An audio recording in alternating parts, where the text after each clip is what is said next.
어제부터 아이들이 온라인 개학을 시작을 했습니다.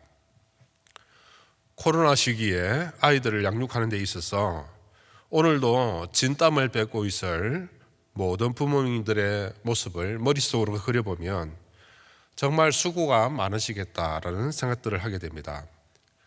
저는 제 개인적으로 생각만 해도 소름이 돋고 상상도 하기 싫은 일이 두 가지가 있습니다. 꿈에 나타날까 두려운 일인데요. 한 가지는 제가 군대에 다시 입대하는 것이고, 또 다른 한 가지는 제 두 아들이 다시 취약전의 아동으로 돌아가는 것입니다. 물론 아이들을 키운다는 것은 생명을 길러내는 보람도 분명히 있는 일입니다. 마치 콩나물 크듯이 아이들이 무럭무럭 성장하는 모습을 보면 제 마음 가운데 있어서 뿌듯함도 있습니다. 하지만 막상 멋지게 입었다라고 생각하고 이제 화려한 외출을 하면 되는데, 생각지도 않은 외출복에 아이들의 코가 묻고 아이들이 먹다 남은 음식물 토한 자국이 있을 때, 그리고 식당에서 밥을 입으로 먹는 건지 코로 먹는 건지 분간이 안 될 정도로 정신없이 밥을 먹다가 보면 과연 아이들을 키운다라는 것은 참 어려운 일이다라는 것을 알게 됩니다. 말이라도 통하면 좋겠습니다. 하지만 누굴 닮아서 고집불통인지 회초리 없이 징계 없이 아이들을 키운다. 정말 쉬운 일이 아닌 것 같습니다. 그렇다면 오늘 이렇게 말씀을 나누고 있는 저는 부모님의 말씀을 잘 듣는 그런 순종적인 아들이었을까요? 물론 제 외적인 이미지는 귀공자 타입으로 많은 사람들의 사랑을 받는 타입이긴 하지만, 부드러운 저의 외모와는 달리 제 삶에 회초리 없이 징계 없이 어린 시절을 보내지 못했습니다. 그리고 지금도 아찔한 생각인데요, 만약에 저희 부모님이 믿음이 없는 분들이었다라고 생각하면 제 생각에는 우리 막내 아들은 없는 셈 치자라고 생각하고 포기한 아들이 되지 않았을까 생각해 보기도 합니다.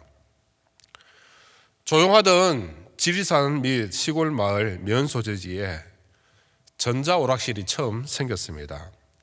전자오락실이 생기고 난 다음부터 초등학교를 마치고 돌아가는 아이들의 하굣길에는 약간의 변화가 시작이 되어졌습니다. 아이들의 하굣길의 오락실은 참새의 방앗간처럼 항상 들리는 곳이 되었습니다. 그러다가 동전이라도 하나 있는 날에는 게임을 한판 하고 집으로 가기도 했습니다. 문제가 여기서부터 조금씩 발생이 되기 시작합니다. 오락실의 재미는 시간이 지나면 지날수록 재밌어지기 시작했습니다. 또 너무 재밌다 보니까 생각도 단순해지기 시작했습니다. 제 개인적으로 게임을 하고 싶었던 어느 날 아버지의 바지 주머니에 들어있던 동전을 꺼내었습니다. 사실 제가 제일 처음 동전을 꺼내었을 때에는 제 나름대로 저는 정당성을 가지고 있었습니다. 그날 저는 집안일도 많이 했고, 그리고 제 나름대로 예습 복습도 충분히 했다라고 생각을 했고, 그리고 저는 놀 시간도 없이 충분히 집안일을 했기 때문에 저는 제 몫으로 당연히 동전 하나쯤은 받아도 된다라고 생각했기 때문에, 그런데 부모님이 보상을 해주지 않으셨기 때문에 저는 제 몫의 동전을 꺼내야 된다라고 생각해서 꺼내는 것입니다. 물론 처음 꺼낼 때는 혹시 표시날까봐 두렵고 떨리는 마음으로 엄청 주위를 살피면서 끄집어내었습니다. 그런데 한 번 시작되니 시간이 갈수록 꺼내지는 동전의 양과 그리고 그 시간은 점점 짧아지기 시작했습니다. 처음에는 동전 하나를 꺼내었는데 시간이 갈수록 2개, 3개 이렇게 끄집어내기 시작했고, 그리고 나름대로 이것은 내 몫의 일이다, 내가 일한 것에 대한 삭시다 이렇게 생각을 했었는데, 나중에는 이 몫이 자연스럽게 당연시 되며 그 보수로서 이렇게 받을 만한 것이 아님에도 불구하고 제 나름대로 정당성을 만들어가는 것이죠. 오늘은 이것을 했기 때문에 이 동전은 내가 가지는 것이 당연하다, 이렇게 생각하며 하나씩 또 한 번씩 또 한 번씩 끄집어내기 시작한 것이죠. 하지만 이것이 시간이 가면 갈수록 문제가 되기 시작했고, 자연스럽게 꼬리가 길면 잡히듯이 저는 이것이 부모님의 눈치로 이렇게 점점 빠져들기 시작했습니다. 동전이 하나씩 두 개씩 늘어나다 보니까 문제가 발생되는 것은 점점 집으로 돌아오는 시간도 늦어지기 시작했습니다. 집에 벌써 도착해야 될 아이가 점점 늦어지고 있다. 부모님에 있어서는 누가 봐도 수상한 일 아니겠습니까? 그래서 이것을 수상히 여긴 부모님은 마침내 어느 날에는 저를 몰래 추적하기 시작하셨습니다. 그리고 그 현장에서 제가 발각이 되어졌는데, 그날 저는 무척 혼이 났습니다.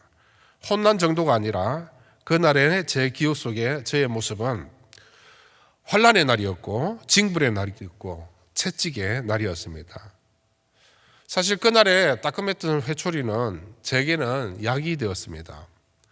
무척이나 아팠지만 그 살갗을 파고드는 아픔의 기억은 지금까지도 잘못하면 혼나고 혼내며 바른 길 가라고 알려주신 그 부모님의 그 사랑을 새삼 새롭게 깨닫게 되는 기억의 도구가 되었습니다.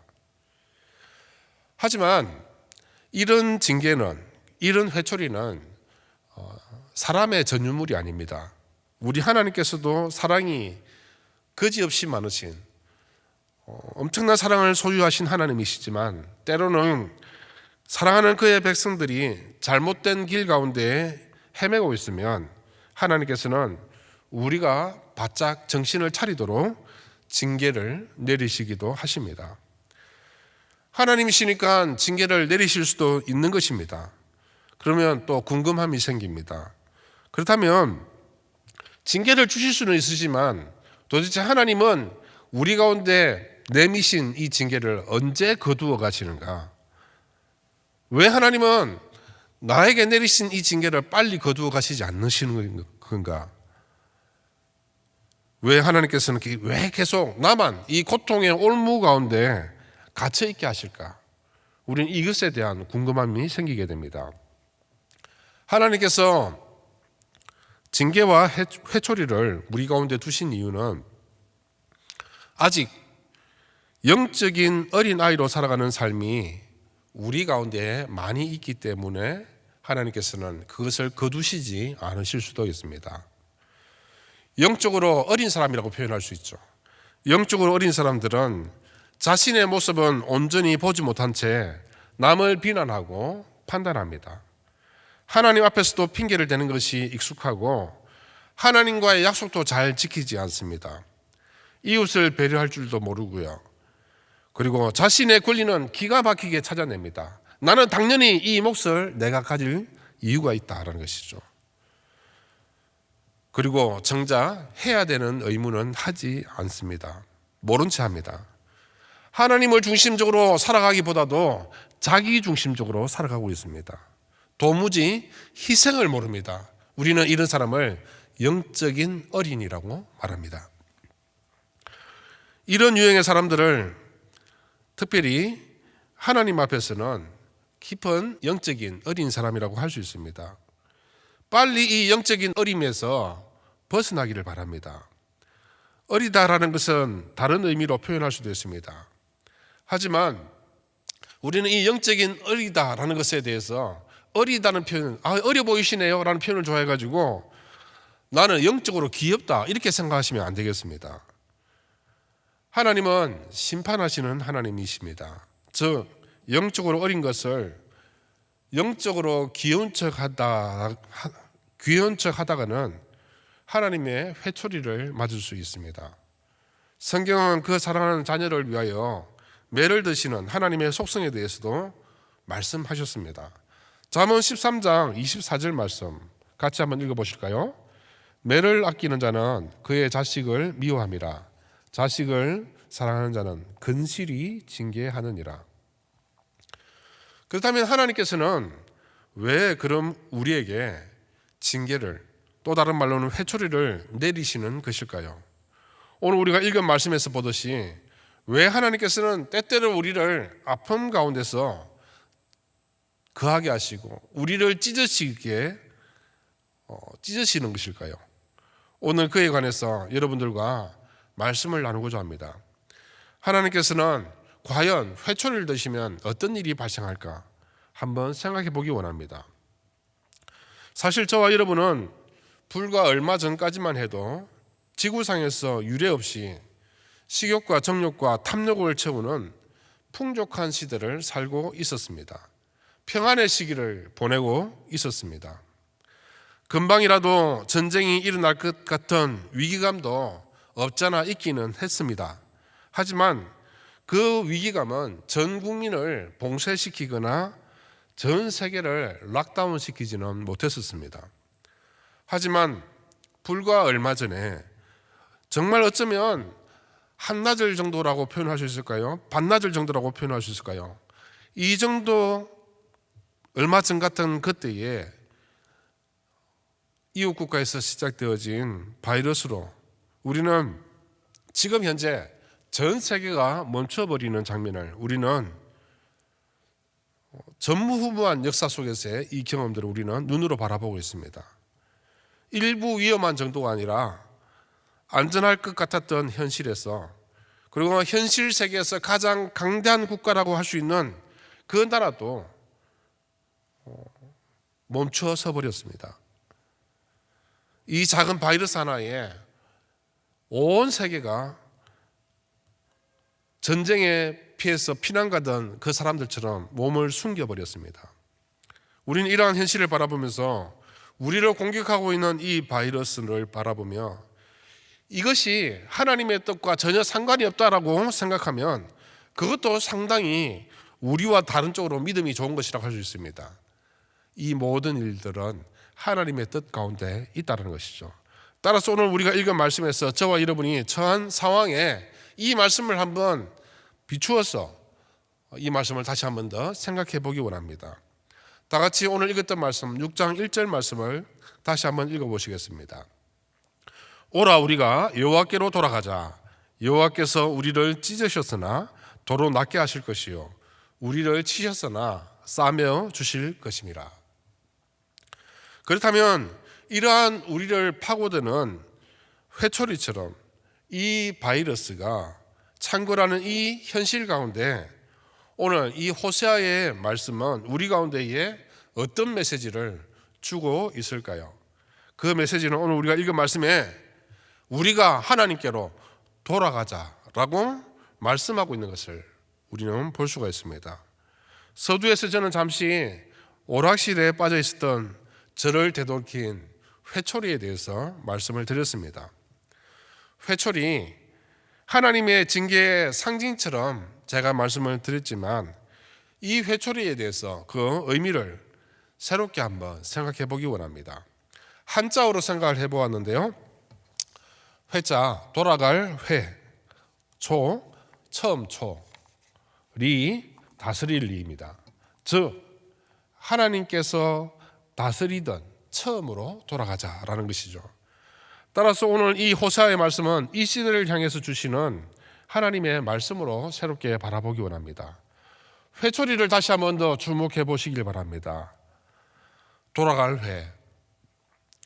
그렇다면 우리가 우리 속에 들어온 이 징계와 같은 이 회초리 앞에서 우리의 아픔, 상처, 찢어진 상태를 우리가 알게 되었다면 이제 저와 여러분이 해야 되는 행동은 돌아가는 것입니다. 하나님께로 돌아가는 것입니다. 지금 이 시대를 한번 바라보시기 바랍니다. 저마다 물질을 더 가지려고 노력하다 보니 평균적으로 수준 이상의 삶의 수준이 높아지기 시작했습니다. 삶의 수준이 높아지다 보니까 가진 것이 풍족해졌습니다. 삶의 풍족은 각자가 돈을 더 가지게 되면 스스로 더 행복해질 수 있다라고 생각하는 정도에 이르게 되었습니다. 그래서 스스로 행복해지는 법을 터득하기 위해서 엉뚱한 데 목매이기 시작했습니다. 텔레그램 박사방에 유료 회원 숫자가 26만 명이라고 합니다. 유사한 다른 방들도 넘쳐나고 있다고 합니다. 이 양상이 하나의 단면적인 메시지가 있습니다. 무엇을 말하고 있습니까? 먹을 것이 부족하지 않고 누릴 것이 풍족하다 보니까 이제는 돈으로도 이 모든 것이 가능하다라는 그러한 인식이 우리 기저 가운데 있는 것은 아닐까요? 이 코로나 사태와 이 텔레그램 박사방 사건이 동시에 터진 것은 저는 연결된 의미도 있다라고 봅니다. 오늘 말씀에서 하나님은 애타는 심정으로 돈보다 생명을 사랑하는 하나님께로 그의 사랑하는 백성들이 돌아오기를 원하고 있습니다. 우리 가운데 말씀하고 있습니다. 지금 우리의 상황은 도무지 하나님을 찾지 않고서는 안 되는 상황 가운데 우리는 노출되었습니다.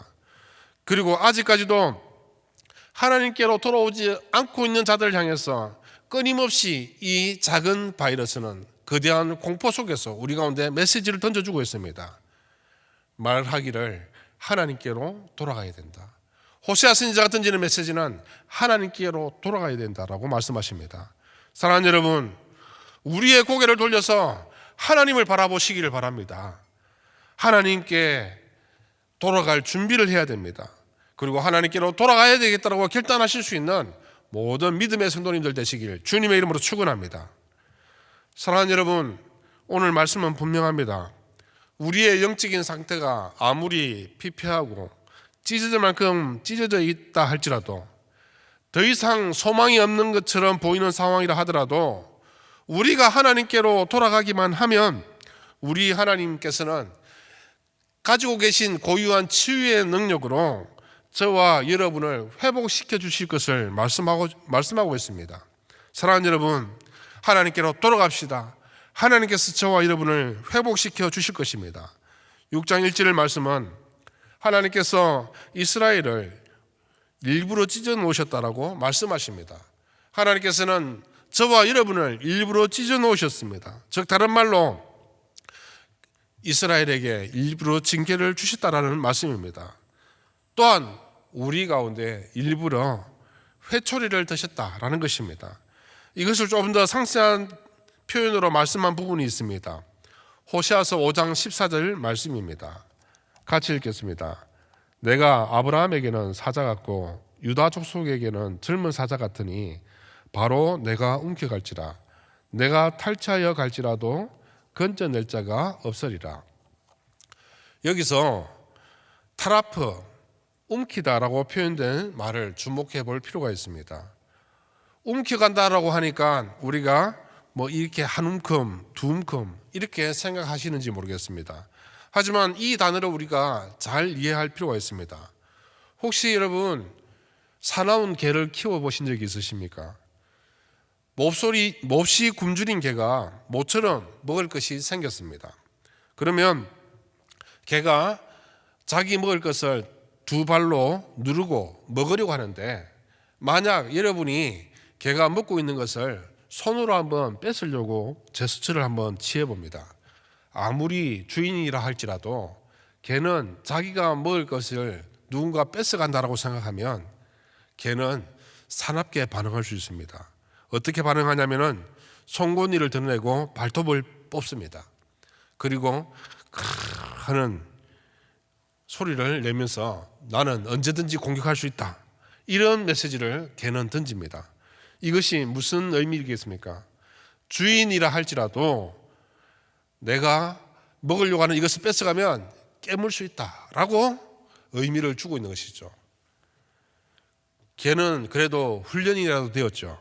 그런데 오늘 읽은 말씀은 사자처럼 혹은 젊은 사자처럼 사자의 입으로 먹이를 갈기갈기 찢는 상태를 표현하고 있습니다. 따라서 움키다라는 그 뜻은 완전히 찢는다, 갈기갈기 찢어버린다라는 그 의미가 맞습니다. 우리의 존재가 완전히 찢겨서 소멸되기 전에, 우리가 하나님 앞에서 심판받아서 우리의 존재 자체가 소멸되어서 찢겨버리기 전에 우리 주님께로 돌아가실 수 있는 저와 여러분의 모든 삶이 되시길 주님의 이름으로 축원합니다. 두 번째, 처음 총입니다. 완전히 처음부터 시작하듯이 새롭게 시작할 필요가 있습니다. 인생을 살다 보면 내가 막아놓았던 인생의 그 제방이 무너질 때도 있습니다. 우리를 보호해주고 지켜주던 것들이 하루아침에 무너져 내릴 수도 있습니다. 하지만 우리를 더욱더 답답하게 만드는 것은 인생의 제방이 무너져서 모든 것을 앗아가고 점점 목을 조아오고 있는데, 정작 내가 할 수 있는 일이 아무것도 없다라는 생각이 들면 우리는 인생의 처절함을 느끼게 됩니다. 내가 손을 쓸 수 있는 방법이 없다는 것이죠. 심지어는 나를 도와줄 일도 없다라고 생각하고 나를 도와줄 친구도 없다라고 생각하면 우리의 마음이 어때질까요? 인생이 무너져 내릴 때에 아마 우리는 통곡할 수밖에 없을 것입니다. 끝내는 통곡할 힘도 없어서 그저 멍하니 하늘만 바라보면서 나의 도움이 어디서 올까 생각하게 될 것입니다. 다 함께 2절 말씀을 같이 읽겠습니다. 여호와께서 이틀 후에 우리를 살리시며 셋째 날에 우리를 일으키시리니 우리가 그의 앞에서 살리라. 2절 말씀은 하나님의 속성에 대해서 잘 표현해 주고 있습니다.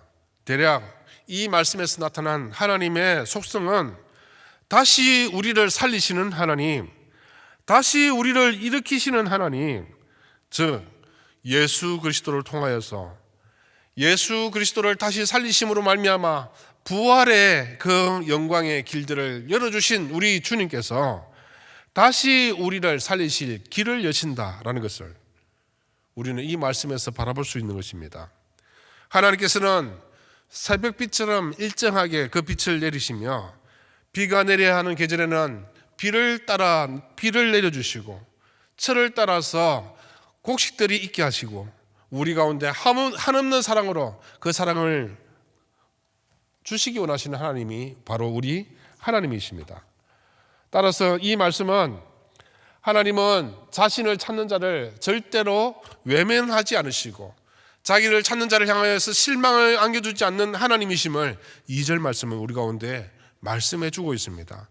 따라서 우리는 우리가 주님께 속해 있는 하나님의 백성이다, 나는 하나님의 백성이다라는 사실을 기억해야 합니다. 그리고 내가 하나님의 백성이기에 나를 다시 살리실 수 있는 하나님, 나를 다시 일으키실 수 있는 하나님을 우리는 신뢰하며 하나님의 그 부름 가운데 서야 할 것입니다. 따라서 하나님께서 우리를 사랑하시는 그 변함없는 사랑을 우리는 절대적으로 신뢰할 필요가 있습니다. 사랑하는 여러분, 하나님은 변함이 없으신 하나님이십니다. 우리 하나님은 긍휼히 여길 자를 긍휼히 여기시는 하나님이십니다. 사랑하실 자를 사랑하시는 하나님이십니다. 자기를 찾는 자에게 얼굴을 돌리시고 자기를 찾는 자에게 얼굴빛을 비추시되 끊임없이 비춰주시는 하나님이십니다. 처음으로 다시 되돌이키셔서 그 사랑 안에 거하게 하실 하나님이 바로 우리 하나님이십니다. 이런 하나님을 찾아서 하나님께로 돌아가실 수 있게 되는 우리 모든 성도님들이 되시길 주님의 이름으로 축원합니다. 세 번째는 다스릴 이입니다. 우리가 돌아가야 하나님께서 통치하시는, 하나님께서 다스리시는 영원한 그 통치 가운데 우리는 다시 거할 수 있게 되기 때문입니다. 6절 말씀을 같이 한번 읽겠습니다. 나는 인애를 원하고 제사를 원하지 아니하며 번제보다 하나님을 아는 것을 원하노라. 사람의 마음은 구름과 같고 이슬과 같다라는 것은 변덕이 심하다는 뜻입니다. 물론 에브라임과 유다의 전 역사에 있어서 그들이 하나님을 사랑한다라는 그런 고백의 때도 있었지만 하나님의 그 사랑을 떠났던 삶도 우리는 말씀 속에서 자주 바라보게 됩니다. 떠났다가도 그들이 회개하고 돌아오면 하나님께서는 그들을 품어주셨던 것도 우리는 말씀 속에서 볼 수 있습니다. 회개해야 할 때는 회개하였고 하나님을 찾을 때는 찾기도 하였습니다. 하지만 문제가 있습니다. 그 문제는 너무 변덕이 심했습니다. 죄를 떠나기로 결단하고 떠났으면 이제는 하나님의 그 사랑 가운데, 하나님 주신 빛 가운데로 계속 끊임없이 걸어가야 되는데 마음은 먹었지만 오래 가지 못했습니다. 어디 에브라임과 유다뿐이겠습니까? 사랑하는 여러분, 우리가 잘못된 길 가운데 서 있다가도 하나님께서 나를 사랑하시는 그 사랑을 입어서 나는 하나님께로 돌아가야 된다, 그 마음을 여기시고 하나님께로 돌아오신 적이 있으십니까? 그리고 또 좌절하신 적이 있으십니까? 이제 오늘 예배를 통해서 우리가 새롭게 결단하고 내가 하나님께로 돌아가야 되겠다라는 그 결단이 있었다면, 사랑하는 여러분, 절대 변치 않는 그 결단의 길 가운데 서서 하나님의 나라를 향해서 달려가실 수 있는 우리 모든 분들이 되시기를 바랍니다. 우리 영원한 아버지 되신 하나님의 나라에서 우리 하나님께서 통치하시는 그 통치하심은, 그 다스림은 그러나 사람들의 마음처럼 같지 아니하고 변함이 없으신 하나님이십니다. 하나님께서 우리를 향해서 가지시는 사랑의 마음은 영원히 변하지 않는, 영원히 사라지지 않는 사랑하는 그 마음입니다. 신기한 것은 이렇게 기다리고 있는 하나님께 저와 여러분은 왜 못 돌아가고 있는 것일까요? 혹시 아직도 돌아올 이유를 못 찾고 계신 것은 아니신지요? 하나님을 제대로 바라보기 원합니다. 변함없이 사랑하시는 하나님을 똑바로 바라보기 원합니다. 그리고 하나님을 향하여 머뭇거리던 그 마음을 내려놓고 하나님께 한 걸음 더 나아갈 수 있게 되기를 바랍니다. 나도 믿을 수 없는 내 마음 자꾸 신뢰하지 마시기 바랍니다. 변함이 없으시 사랑하시는 하나님, 나를 통치하시는 하나님, 믿을 수 있는 존재이신, 변함이 없으시 우리를 사랑하시는 그 하나님을 향하여서 우리는 돌아설 수 있게 되기를 바랍니다. 사랑하는 여러분, 하나님께로 저와 여러분은 돌아가야 됩니다. 사막에 조그만 오두막집을 짓고 사는 노인이 있었습니다. 그곳에는 맑은 샘물과 우거진 야자수가 몇 그루 있었습니다. 노인은 사막을 지나가는 나그네들에게 그늘과 시원한 물을 제공해 주면서 삶의 기쁨과 보람을 느끼며 살았습니다. 그런데 언제부터인가 나그네들은 물을 얻어먹고 노인에게 동전을 몇 푼 건네기 시작했습니다. 이 동전이 쌓이다 보니까 금고에 점점 부가 축적되기 시작했습니다. 그러자 물질에 대한 노인의 이 마음이 새롭게 생기게 되었고 이 물질에 욕심이 나기 시작했습니다. 어느 날 노인이 샘을 바라보니까 샘물이 점점 줄어들고 있는 그런 느낌이 들었고, 어떻게 하면 이 샘물을 더 많이 얻을 수 있을까 생각했습니다. 가만히 바라보니까 이 샘물을 야자수 나무가 빨아먹고 있는 느낌이 들었습니다. 그래서 이 물을 빼앗기기 싫어서 노인은 이 야자수를 잘라버렸습니다. 야자수가 당연히 제공해 주던 그늘도 그날 이후로는 없어졌고, 시간이 지나니까 샘물도 점점 말라버렸습니다. 이날 이후로는 아무도 노인의 오두막집을 찾지 않았고, 노인은 뜨거운 햇볕 아래에서 외로운 나날을 보내게 되었습니다. 사랑하는 여러분, 이 이야기를 통해서 우리가 바라보게 되는 것은 잘못되었다라는 것을 깨닫게 되면 되돌이킬 수 있는 마음이 필요하다는 것이죠. 야자수가 잘려져서 문제가 되었다면 다시 나무를 심을 수 있는 마음이 필요하다는 것입니다. 우리의 마음 가운데에, 우리의 모든 인생의 자리 가운데 잘못되었다라는 것을 깨닫고 돌아오지 못하고 있다면 그것은 잘못된 것입니다. 사랑하는 여러분, 내가 잘못된 길 가운데 서 있다라고 느껴진다면 우리는 과감히 시선을 돌려서 하나님께로 돌아가야 됩니다. 하나님의 다스리는 그 나라로 돌아오시길 주님의 이름으로 축원합니다. 사랑하는 성도 여러분, 하나님께서는 저와 여러분에게 이 세상 가운데에 징계처럼 우리 가운데 회초리를 내리셨지만 우리는 그 회초리를 바라보고 하나님의 본심을 오해해서는 안 되겠습니다. 하나님의 본심은 저와 여러분이 돌아오게 하시는 것, 그것이 본심이지 저와 여러분이 여전히 고통 가운데 있는 것, 그것이 하나님의 본심이 아닙니다. 그렇다면 우리는 하나님께서 원하시는 그 뜻 가운데로 하나님께로 돌아가야 됩니다. 그에 대한 말씀을 3절 말씀에서 볼 수가 있습니다. 같이 한번 읽어보겠습니다. 그러므로 우리가 여호와를 알자. 힘써 여호와를 알자. 그의 나타나심은 새벽빛같이 어김이 없나니 비와 같이 땅을 적시는 늦은 비와 같이 우리에게 임하시리라 하니라. 회초리가 무서워서 알고 있고 또 마음이 동의할 마음이 없으면서 회초리가 무서운 것이다 이렇게 말할 것이 아닙니다. 우리는 겉모양으로만 판단해서는 안 됩니다. 헌신된 그리스도인은 우리는 겉모양으로만 헌신하는 것이 아닙니다. 온전히 우리의 모든 중심이 하나님께로 향할 수 있어야 됩니다. 하나님께서 잠시 벌을 내리실 수 있습니다. 벌을 내리셨기 때문에 너는 하나님을 떠날 것이다. 인간적인 마음을 버리시기 바랍니다. 하나님께서 왜 우리 가운데 벌을 주셨는가? 그 본심을 헤아리고 하나님의 본심이 다른 곳에 있구나 라는 것을 깨닫고 하나님께로 마음을 돌릴 수 있는 저와 여러분이 되어야 되겠습니다. 그렇다면 우리는 하나님의 사랑을 제대로 알 필요가 있습니다. 제대로 알기 위해서는 오늘 말씀에서 이야기하는 것처럼 힘써 하나님을 알아야 합니다. 저는 서두에서 부끄럽지만 제 아버지의 주머니에서 꺼내간 동전에 대해서 이것은 정당한 나의 몫이다 라고 여기며 끄집어내는 것, 이것을 정당화시켰습니다. 그런데 이것이 시간이 점점 가다 보니까 정당하지도 않은데 내가 일부러 더 정당화시키는 것이죠. 그리고 그 시간이 한 번 끄집어낸 시간이 점점 짧아지는 것을 보게 됩니다. 내 스스로와 마음껏 정당화시켜가는 것이죠.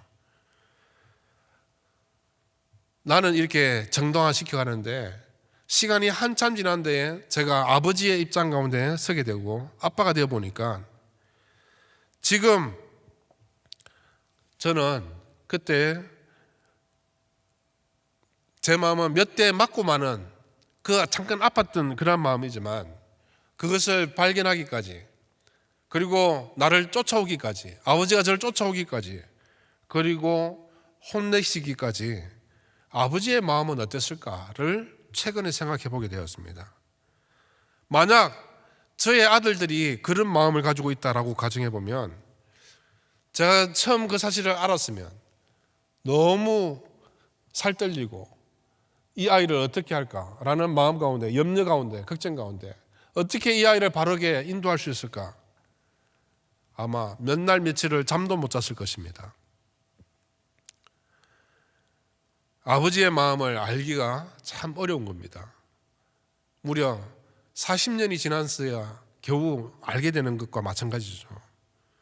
성도는 하나님의 마음을 알기가 참 어렵습니다. 그래서 우리는 하나님을 아는 데 있어서 내 기준, 내가 지금 서 있는 기준에서 하나님을 알아야 되겠다라는 이것을 뛰어넘기를 바랍니다. 우리 하나님의 마음이 어떠실까? 내가 생각하지도 못하는 그 마음에 대해서 우리는 알기 위해서 힘을 쓸 필요가 있습니다. 힘써 우리는 하나님을 알아야 합니다. 어떤 집은 아들 때문에 힘든 집들이 있을 것입니다. 사랑하는 우리 성도님들의 가정을 다 제가 살펴볼 수는 없지만 어떤 집은 남편 때문에 힘드실 것입니다. 어떤 집은 부모님 때문에 힘드실 것이고 어떤 집은 처가 때문에 어떤 집은 시댁 때문에 힘들 것입니다. 하지만 내가 아는 것보다 훨씬 더 어려운 마음으로 울고 있는 아들, 울고 있는 남편, 울고 있는 부모님의 마음이 뒤늦게 깨달아지게 된다면 우리가 하나님의 마음을 어떻게 알아야 될까? 약간의 그 기준이 보이게 됩니다. 따라서 내가 지금 처한 상황 가운데 있어서 하나님은 이러실 거야 라고 생각하는 것보다 하나님은 지금 나를 어떻게 바라보고 계실까? 하나님께서는 지금 이 코로나 사태를 어떻게 바라보고 계실까? 이 코로나 사태 속에서 내가 어떻게 살아가기 원하실까? 우리는 이것을 알 필요가 있습니다. 그래서 우리는 하나님을 알 때 힘써 하나님을 알아야 합니다. 힘써 안다라는 것은 아마 해보신 분들이 계실 것입니다. 내가 영어 단어를 못 외우면 사전을 씹어먹겠다라는 그런 각오로 덤비는 것이 힘써 아는 것입니다. 어려우니까 포기해야 되겠다. 이만하면 됐다. 이 정도만 하면 충분하지 않느냐. 나 하나님 이 정도 믿고 있으면 충분히 알고 있는 것 아닌가. 여러분, 이것을 넘어서시기 바랍니다. 하나님 입장에서 하나님은 어떻게 나를 바라보실까? 물론 지금 견디고 계신 분들 잘하고 계십니다. 하지만 여러분, 잘하고 있는 것에서 한 걸음 더 나가서 힘써 하나님을 아시기를 바랍니다. 그래서 예배의 자리 가운데 더 서시고자 하시고, 말씀을 사모하는 자리 가운데 서시고, 기도의 자리 가운데 서는 것을 통하여 새롭게 주님을 힘써 알므로 더 많은 것을 알게 되시기를 주님의 이름으로 축원합니다.